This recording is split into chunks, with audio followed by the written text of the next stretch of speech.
Hoje, na classe dos adultos, estudaremos a lição de número 9, que tem como título O Caminho, a Verdade e a Vida. Iremos explorar o profundo significado destas palavras, bem como analisar o capítulo 14 do Evangelho segundo João e o seu contexto. Os nossos objetivos específicos são, em primeiro lugar, apresentar a dimensão bíblica do consolo e das promessas do Senhor Jesus. Em segundo lugar, discernir a respeito das diferentes formas de dúvidas e incertezas, bem como as certezas e convicções na caminhada cristã. E, por fim, conscientizar que Jesus é o único caminho, é a verdade absoluta e a fonte de vida eterna. Cumpriremos estas finalidades mediante a explicação e aplicação dos pontos e subpontos que estão na própria lição. Direto ao assunto e com muito conteúdo, o nosso texto áureo nos diz: Disse-lhe Jesus, eu sou o caminho e a verdade e a vida. Ninguém vem ao Pai senão por mim. Evangelho segundo João, capítulo 14, versículo de número 6. O Carson, comentando esta passagem bíblica, diz que Jesus é o caminho para Deus precisamente porque ele é a verdade de Deus. Evangelho de João 1:14. E a vida de Deus 1:4, 3:15 e 11:25 do Evangelho segundo João. Jesus é a verdade porque incorpora a suprema revelação de Deus. Ele próprio é a exegese de Deus. E o Carson cita Evangelho de João, capítulo 1, versículo 18. E é corretamente chamado de Deus. Jesus é a vida. Evangelho de João, capítulo 1, versículo 4. Aquele que tem a vida em si mesmo. Capítulo 5, versículo 26. A Bíblia vai dizer ainda que ele é a ressurreição e a vida, 11:25, e o verdadeiro Deus e a vida eterna, na primeira epístola de João, capítulo 5, versículo 20. Somente pelo fato de Jesus ser a verdade e a vida é que ele pode ser o caminho para Deus. O Thomas Kempis, ele lança luz sobre essas palavras de Jesus quando escreve, e para mim, na minha opinião, é um dos mais fantásticos comentários sobre o capítulo 14 e o versículo de número 6, se não o melhor de todos os que li. Abre aspas, Thomas Kempis diz: Sigam-me, eu sou o caminho e a verdade e a vida. Não é possível andar fora do caminho. Não é possível conhecer fora da verdade. Não é possível viver fora da vida. Eu sou o caminho pelo qual vocês devem andar. A verdade em que vocês devem crer. A vida na qual vocês devem pôr por esperança.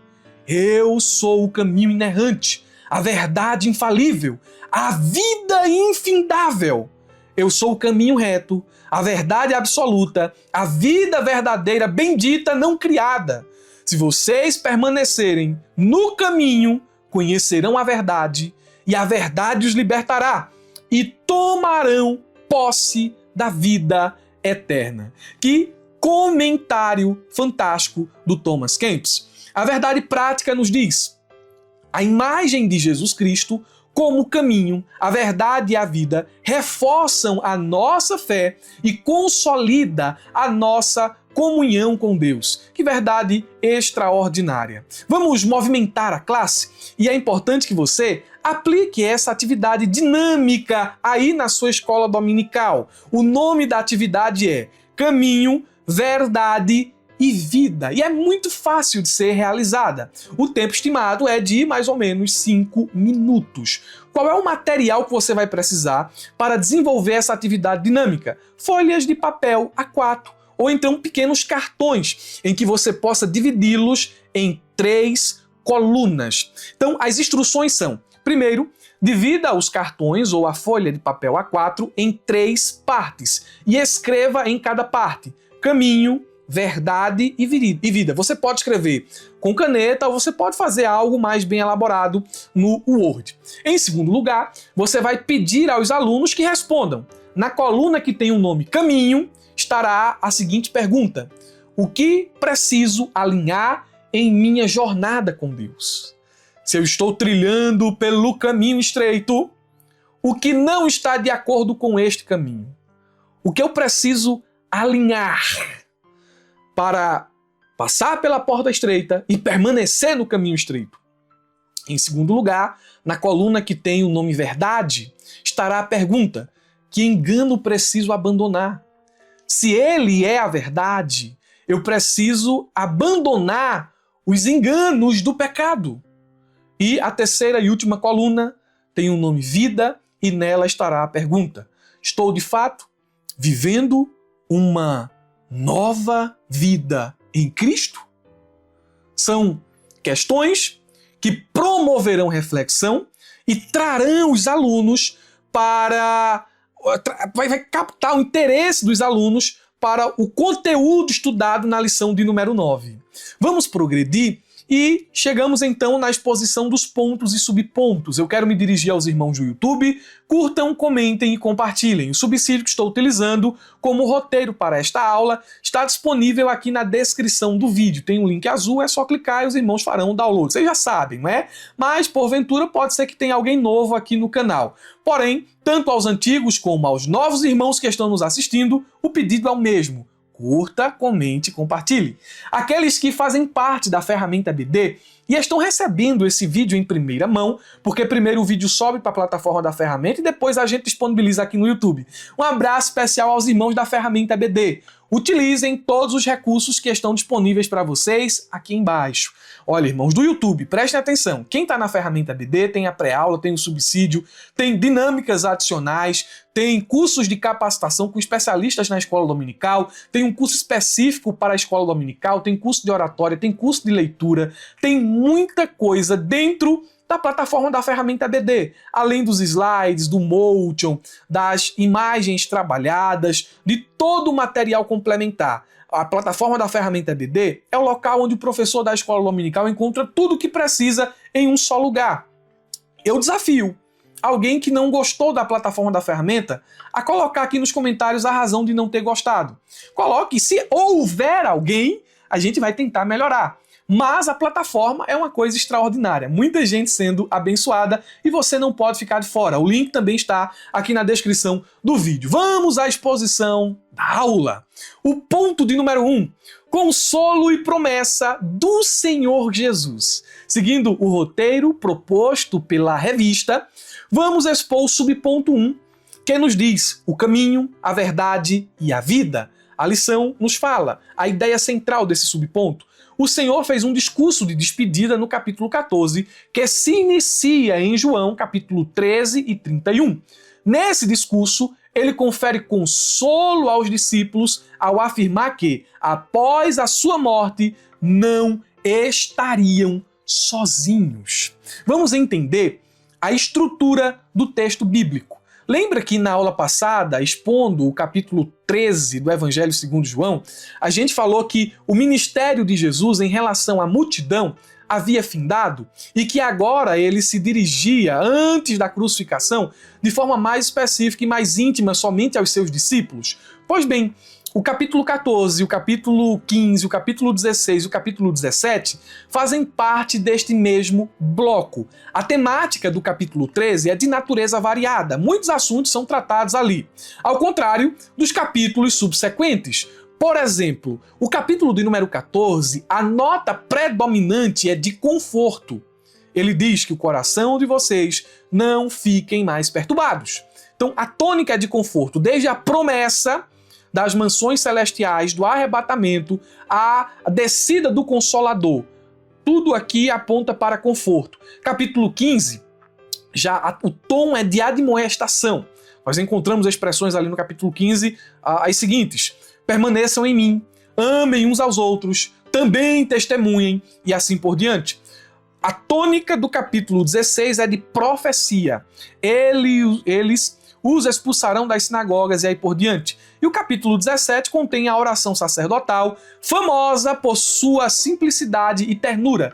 Tudo isso está acontecendo no ambiente do cenáculo, onde Jesus realizou a última ceia com os seus discípulos. Agora, vamos entender um pouco do contexto.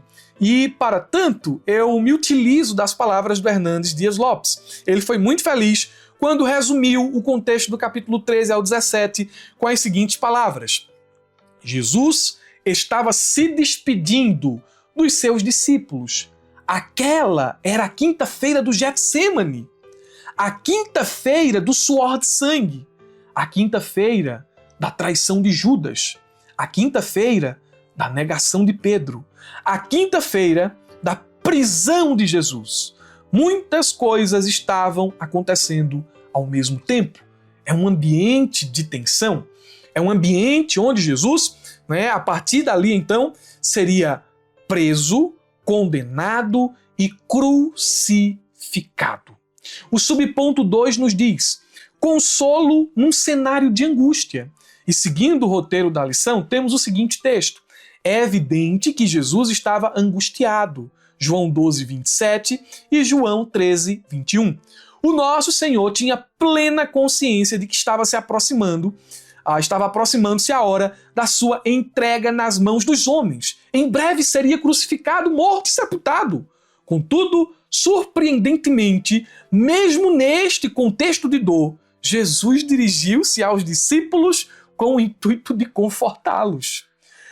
Vamos dividir a nossa explicação para melhor compreensão em 3 partes. Primeira parte, a história pelo prisma de nosso Salvador. Segunda parte, a história pelo prisma dos discípulos. E, por fim, Jesus conforta os seus discípulos. Pelo prisma de Jesus, o Carson diz o seguinte: Jesus é quem está se dirigindo para a agonia da cruz. Ele é quem haveria de ser crucificado em breve. Daquele tempo a algumas horas. É Jesus quem está profundamente perturbado no coração, 12, 27, e no espírito, 13, 21. Todavia, nessa noite das noites, o momento crucial de todos os tempos que seria apropriado para os seguidores de Jesus lhe darem apoio emocional e espiritual, ele ainda é o único que se doa, que conforta e que instrui. Ele era quem deveria ser consolado, abraçado, acalentado pelos seus discípulos. Mas mesmo neste momento de angústia sem igual, de aflição indizível, ele se doa, ele se entrega, ele acolhe. Oh, como Jesus é tremendo! Bendito seja o Jesus que servimos e cremos. A história pelo prisma dos discípulos. O William Hendrickson, ele capta bem essa perspectiva quando nos diz o seguinte: em primeiro lugar, eles estavam tristes, em razão da iminente partida de Cristo e da esmagadora solidão que os atingia. Em segundo lugar, envergonhados, em razão do egoísmo que haviam evidenciado, perguntando quem era o maior entre eles. Em terceiro lugar, perplexos, em razão da predição de que Judas trairia Jesus e Pedro o negaria e os demais ficariam dispersos. Em quarto lugar, vacilantes na fé, pensando como o Messias pode ser alguém que será traído. E por fim, angustiados diante das aflições, açoites, perseguições, prisões e torturas que enfrentariam pela frente. Os discípulos estavam confusos. Em termos de comparação, lógico e obviamente que aquilo que Jesus passaria ali é uma coisa imensamente maior do que as dores que os discípulos estavam sentindo naquele momento. Mas mesmo assim, Jesus é aquele que conforta. E nós queremos explicar isso para os irmãos. O Evangelho de Mateus, capítulo 14, versículo 1, diz que o coração de vocês não fiquem angustiados. Vocês creem em Deus, creiam também em mim. Nós conhecemos esse texto na versão corrigida. Não se turbe o vosso coração, credes em Deus, credes também em mim. O verbo grego traduzido como tarosso significa turbar, não é? Aliás, a tradução é turbar na versão corrigida.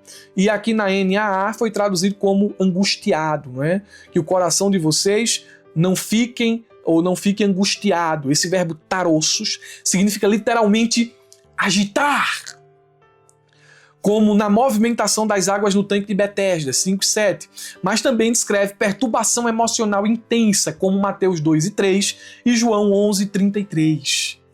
Jesus disse que o coração de vocês não fique agitado, angustiado, chacoalhado, balançado. Não. Creiam. Olha o convite à fé, creiam. Jesus, como sempre, conhecia o coração dos discípulos. Ele sabia da angústia, da confusão e do medo.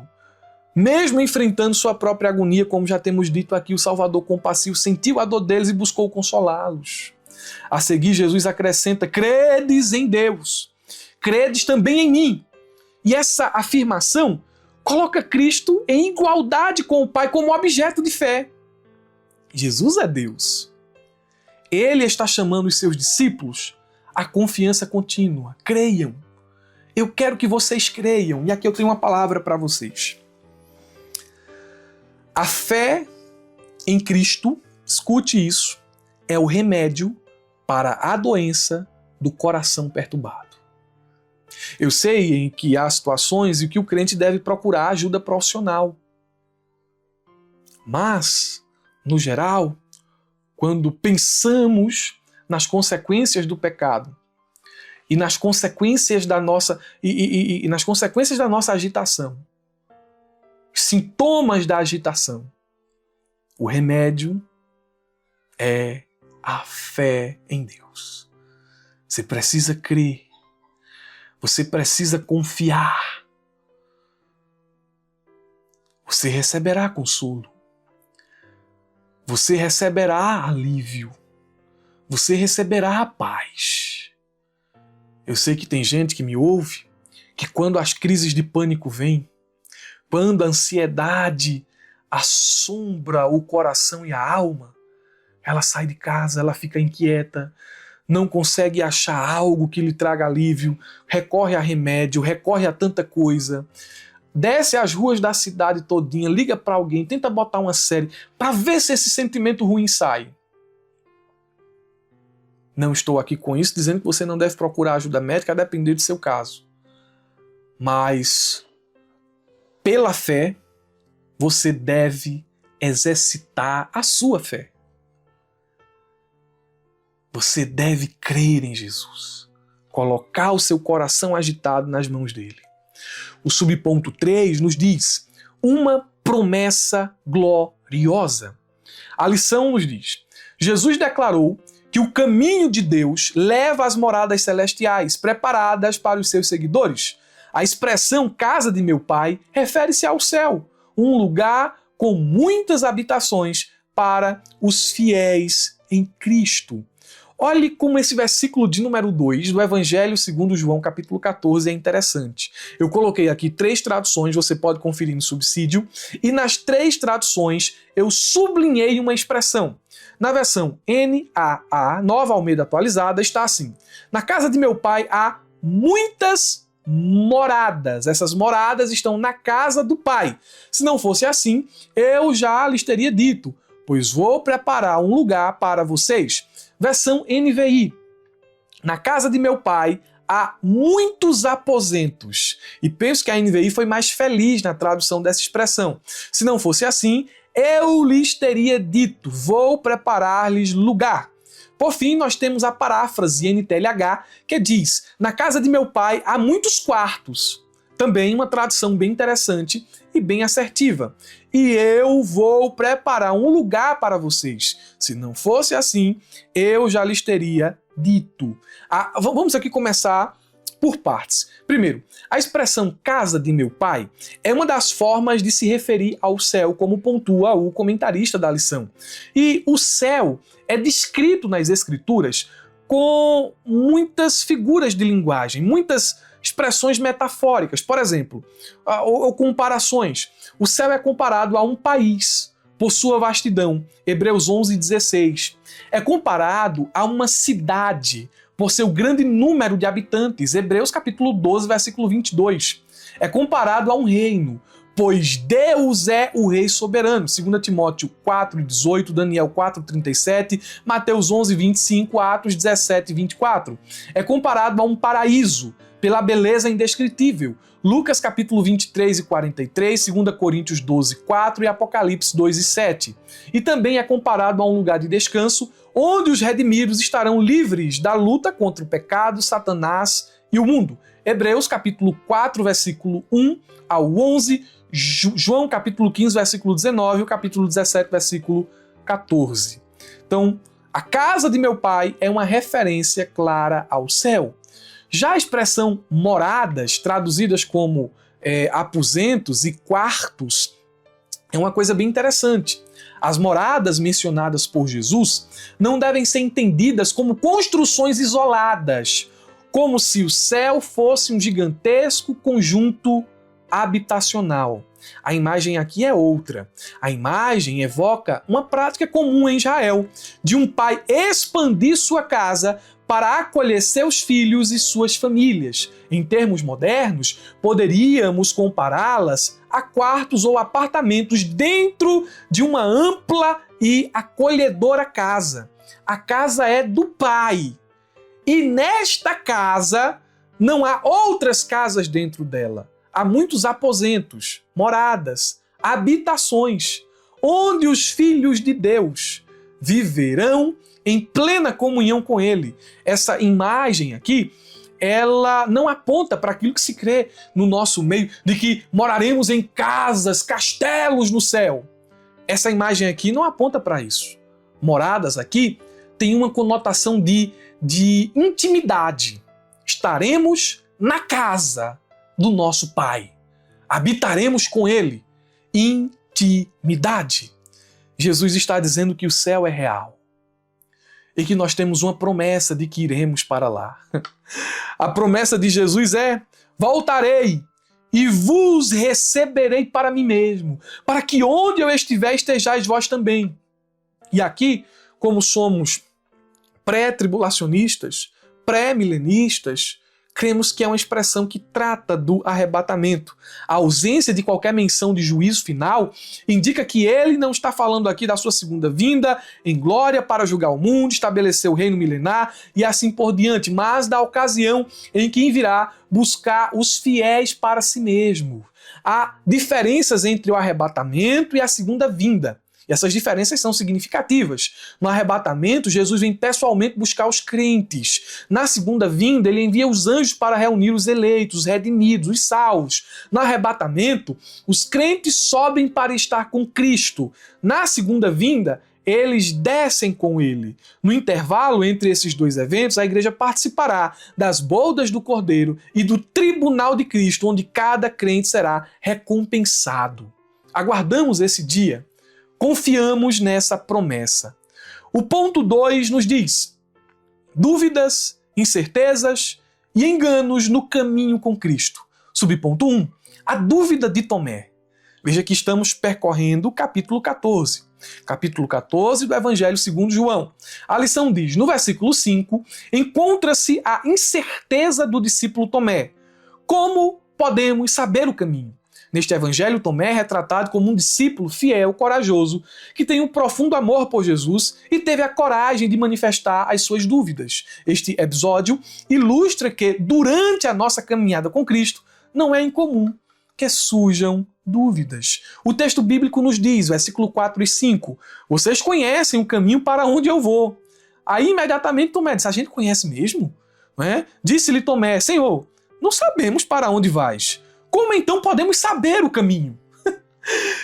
Jesus estava dizendo aos discípulos que eles já conheciam o caminho. Mas Tomé parece que não entendeu bem. Não é que Jesus errou.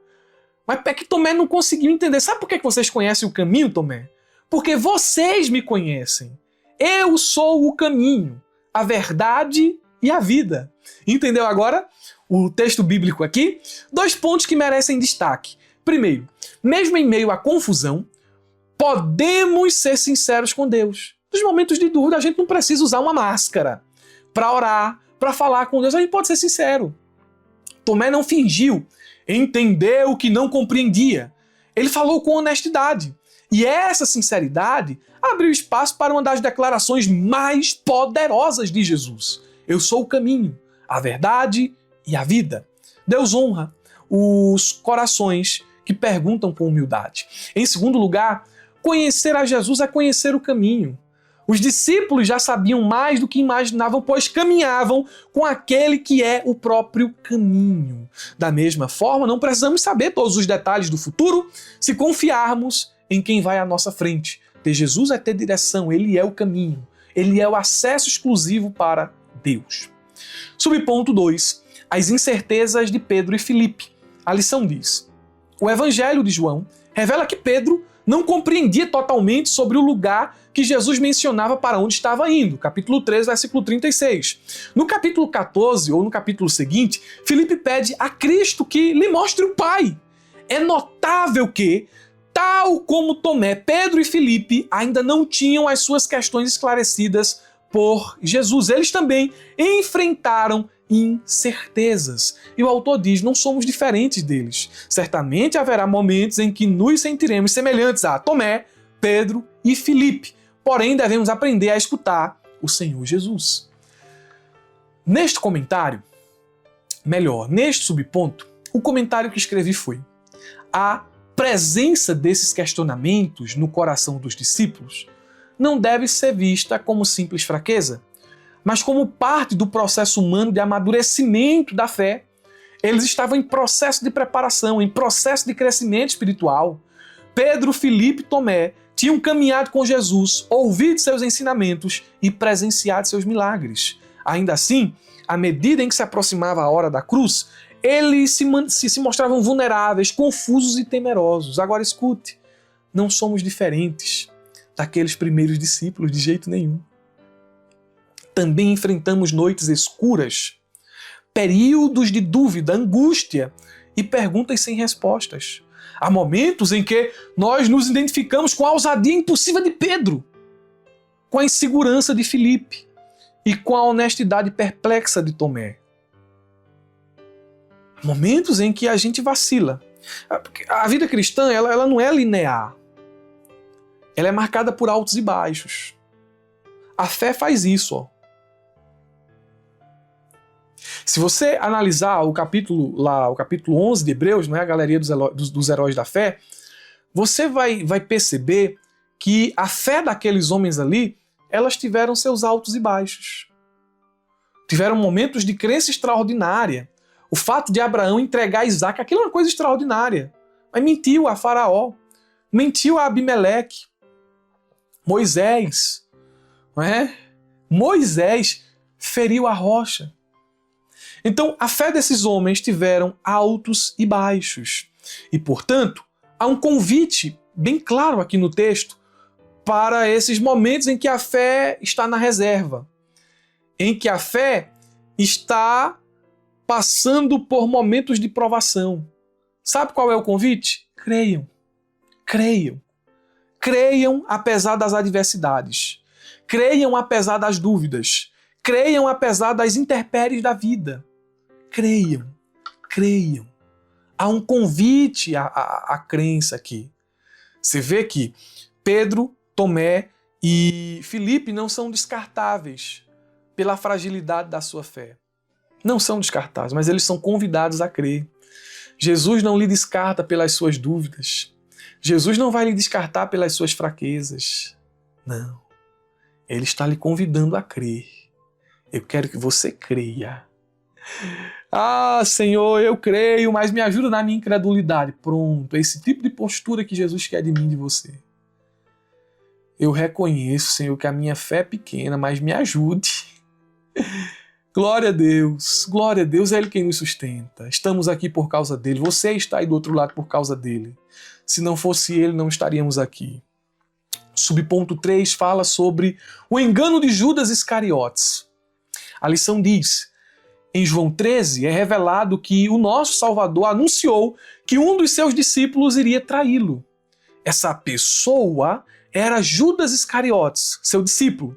Ele acompanhou Jesus, mas não conseguiu interiorizar os seus ensinamentos e por isso não depositou fé suficiente no Filho de Deus. Assim sendo, traiu e o vendeu por 30 moedas de prata. O texto de João 13, 25 ao 27, descreve o momento em que Satanás entra em Judas. Essa expressão é o ponto culminante de um processo de decadência espiritual. Judas havia por muito tempo endurecido o coração à verdade e agora estava entregue ao domínio do maligno. Alguns pontos de advertência e aplicação podem ser feitos aqui. Em primeiro lugar, proximidade física não garante intimidade espiritual.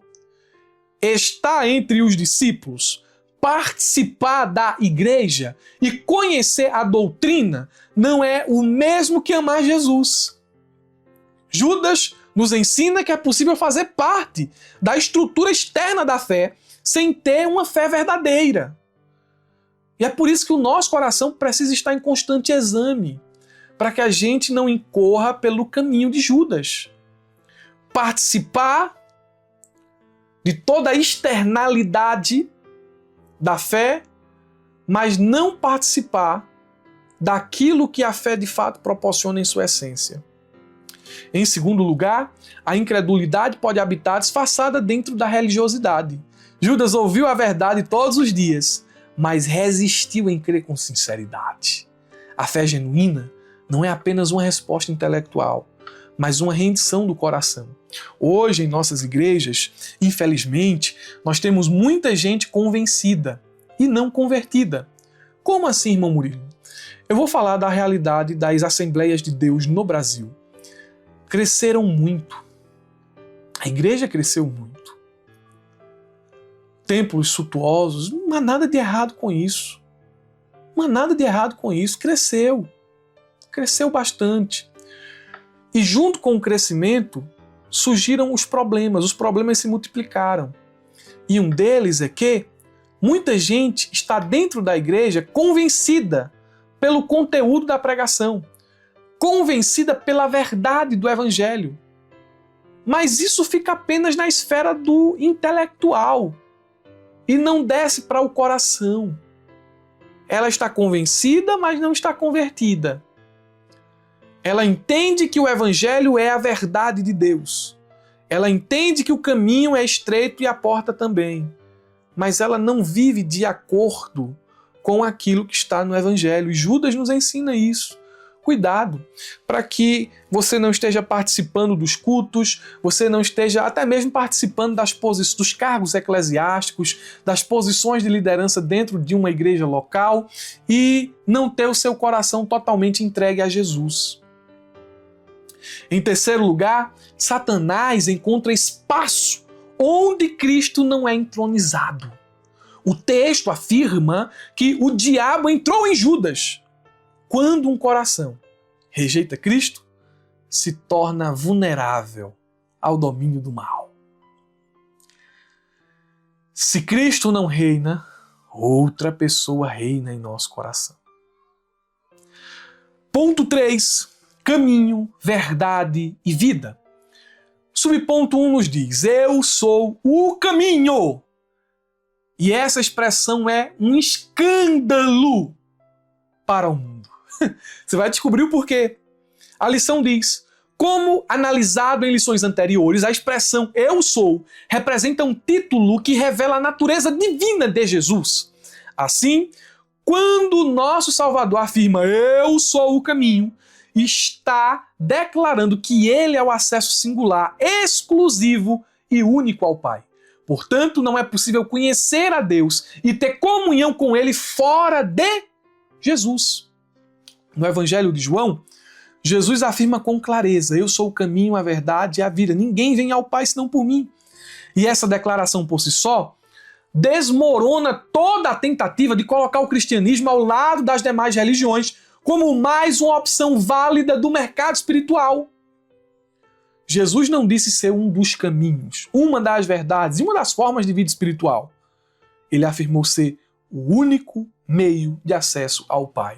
Por que essa verdade ela é uma verdade que promove escândalo, que promove rejeição, que promove indiferença? Se o cristianismo é verdadeiro, então todas as outras religiões são falsas, pois negam que Jesus seja o único Salvador. Eu vou repetir. Se o cristianismo é verdadeiro, então todas as outras religiões são falsas, pois negam que Jesus seja o único Salvador. Se as outras religiões são verdadeiras em sua essência, não que contenha as religiões, mesmo não sendo verdadeiras à luz do Evangelho, contém certas verdades. Mas eu falo aqui da essência. Se elas são verdadeiras em sua essência, então o cristianismo é falso, pois Jesus declarou exclusividade absoluta. Não há espaço para meio termo. A lógica da exclusividade cristã não permite a harmonização sincretista. Ou Cristo é tudo, ou ele é uma fraude. Ele é o caminho, e não um caminho. Ele é o caminho. Subponto 2 diz: eu sou a verdade. Irmãos, voltando, para o subponto 1, o caminho. O caminho. É o caminho. Não é através de Maria, não é através de um outro santo. Não é através de boas obras. Não, ele é o caminho. Mas vamos progredir, não é? Ele diz também: eu sou a verdade. E a lição nos fala: Jesus não é apenas uma parte ou fração da verdade, mas sim toda a verdade em si mesma. Toda a verdade em si mesma. E pontos aqui que nós devemos considerar são os seguintes. Primeiro, a verdade é uma pessoa e não uma opinião. A sociedade diz o seguinte: você tem a sua verdade, eu tenho a minha. Sociedade pluralista, secularizada, tem isso como slogan. A verdade não pertence a ninguém. Aquilo que é certo para você pode não ser para mim, e vice-versa. Então cada um tem a sua verdade. Mas Jesus não é uma opinião. Na minha opinião isso é certo, na minha opinião isso é errado. Jesus não é uma opinião. Ele é a realidade última. O padrão eterno de tudo que é certo. Em segundo lugar, a verdade liberta, mas também confronta. Jesus diz: conhecereis a verdade e a verdade vos libertará. João 8,32. Mas antes de libertar, a verdade revela o erro, expõe o pecado e derruba os ídolos. Por isso, ela é rejeitada por quem prefere a ilusão da autonomia espiritual. É comum uma criança ter medo do escuro, mas é admirável que os homens tenham medo da luz. Sabe por que os homens têm medo da luz? Utilizando-me da linguagem do Evangelho de João no seu capítulo 1. Porque a luz revela aquilo que eles querem que fique nas trevas. A luz mostra o quanto somos pecadores e maus. O quanto somos falhos e perversos. E por essa razão, os homens preferem se esconder nas trevas. Porém, a verdade liberta. A verdade transforma. A verdade muda. Em terceiro lugar, a verdade é imutável. Ela muda o homem. Ela transforma o homem. Mas a verdade é o que é. Ela não é subjetiva, ela não é cultural. A verdade é eterna, é imutável. Ideologias passam, culturas mudam, tendências religiosas se reinventam. Mas Jesus, a verdade encarnada, permanece o mesmo. Hebreus 13:8. Nossa fé está firmada numa verdade que não se adapta, mas transforma o homem e a cultura. Ponto ou subponto 3. Eu sou a vida. A lição diz: a vida mencionada aqui não diz respeito à existência física ou ao sopro vital, mas a uma vida que contrapõe a morte espiritual por meio da vida eterna conhecida por Jesus. Refere-se à verdadeira vida espiritual, obtida pela obra redentora realizada no Calvário. Concluindo, Diferente de filósofos moralistas, dos moralistas em si, ou fundadores de religião, Jesus não veio simplesmente ensinar um modo de viver, como viver melhor, como viver bem. Ele veio dar vida, João 10:10, vida em abundância. E mais do que isso, ele declara que é a própria vida. A vida prometida por Jesus não começa após a morte. Ela já se inicia com um novo nascimento. Eu gosto muito do texto de 2 Coríntios, capítulo 5 e o versículo 17. Se alguém está em Cristo, é nova criatura. As coisas antigas já passaram e eis que tudo se fez novo. Você agora está em Cristo. Você agora não é mais aquele bêbado, aquele homem entregue à devassidão, a práticas que te colocavam na condição de réu, de condenado. Não. Você agora é um novo homem em Cristo. Você não é mais aquela mulher. Você não é mais aquela mulher que vivia entregue aos desejos promovidos pelo pecado. Ele te fez nova criatura. Eu não sou mais o mesmo da época em que não conhecia Jesus. Ele me mudou. As coisas velhas ficaram para trás. A vida que agora vivo na carne, vivo-a para o Filho de Deus. Ele me tirou das trevas e me transportou para o reino do Filho do seu amor. Andamos em novidade de vida, com o coração cheio de esperanças e agarrado nas promessas fiéis e eternas do Evangelho. Glória a Deus por isso. O nosso Senhor é o caminho, a verdade e a vida. Vamos orar e agradecer ao Senhor. Pai, no nome de Jesus, nós te agradecemos por esta palavra. Te agradecemos, Senhor, por aquilo que está registrado no Evangelho segundo João, capítulo 14. Que essas promessas sejam promessas diretivas, promessas que moldem o nosso caminhar, o nosso coração e alinhem as nossas expectativas com a realidade da eternidade. Pai, nós pedimos a Tua bênção, pedimos a Tua graça para que a gente permaneça no caminho, permaneça na verdade e desfrutando da vida eterna. Oro para que os meus irmãos que estão agitados, atribulados, angustiados, tomem posse dessa promessa. Promessa mais valiosa do que as promessas proferidas pelos pregadores da modernidade. Receba carro, receba chave, receba casa, receba tudo isso e aquilo outro. Que os nossos irmãos que nos ouvem nesta pré-aula recebam a promessa da vida eterna, a promessa de morar na casa do Pai. E que estas promessas, elas sejam as promessas que inundem o nosso coração e, portanto, moldem a nossa maneira de viver. Nós te oramos e no nome de Jesus te agradecemos. Amém. Queridos irmãos, eu não posso esquecer. Falaram aí que eu esqueci, viu? Eu não vou esquecer dessa vez. Um ótimo final de semana a todos. E olha para mim aqui. Peraí.